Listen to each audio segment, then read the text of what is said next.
Good morning. My name is Betty Heron, and I, along with Jerry, Kevin and Kathy Kratz, Julie and Mike Honeycutt, and Allison and Slocum Piquel, are serving as your stewardship team.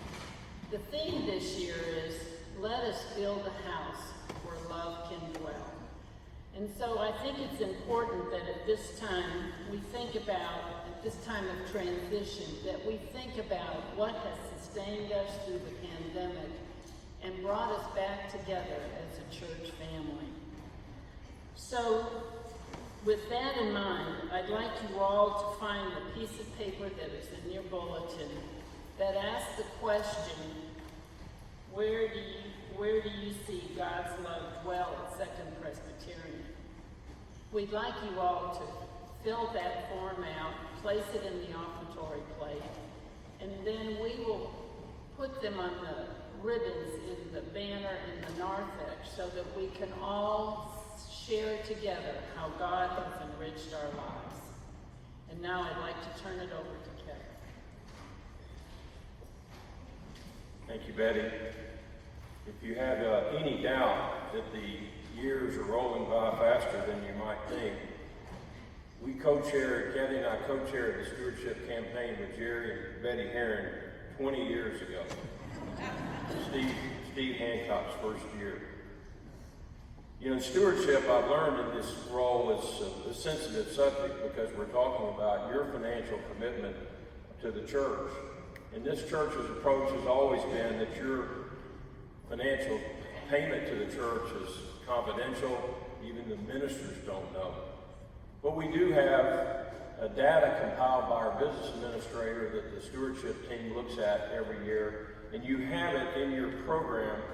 It's in the form of a bar graph. And we have it here on display as well, although I doubt you can read it.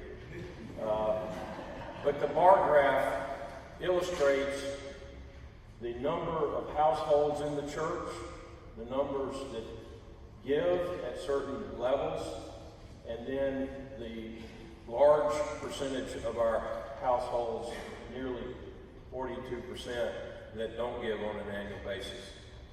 And we show this chart to you not to put anybody on the spot or invade that personal space, but for me, 20 years ago, when I first saw this type of chart, God said to me, you can give more. You should give more.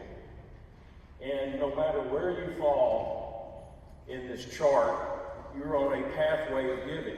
And if you look to the right of your bar graph, we ask the question, as we build a house where love can dwell, we invite you to move forward on your path to generosity. Jesus said, where your treasure is, there your heart will also be. And there are 5 steps along the giving path. And we urge you to find where you are on that path and pray about where we should be. In the coming weeks before the November 20th dedication Sunday, stewardship team and staff will be trying to communicate to the church as a whole. Obviously, our attendance patterns have changed with COVID, and in fact, our giving patterns might have changed. And so it's important that we reach as many people in the church to tell this message. So this afternoon, we will be having training for leaders of affinity groups. We'll be reaching out to Sunday school classes and Bible studies and other groups to communicate our stewardship message. So on behalf of the stewardship team, we appreciate your time today. We ask you to pray for this team and the leadership of this church as we go along God's path of generosity. I can't overemphasize this slip, which I must say was clearly not my idea. It's too creative. But when you walk out today, I urge you to stop at the ribbons and read some of the answers from the 2 services this morning.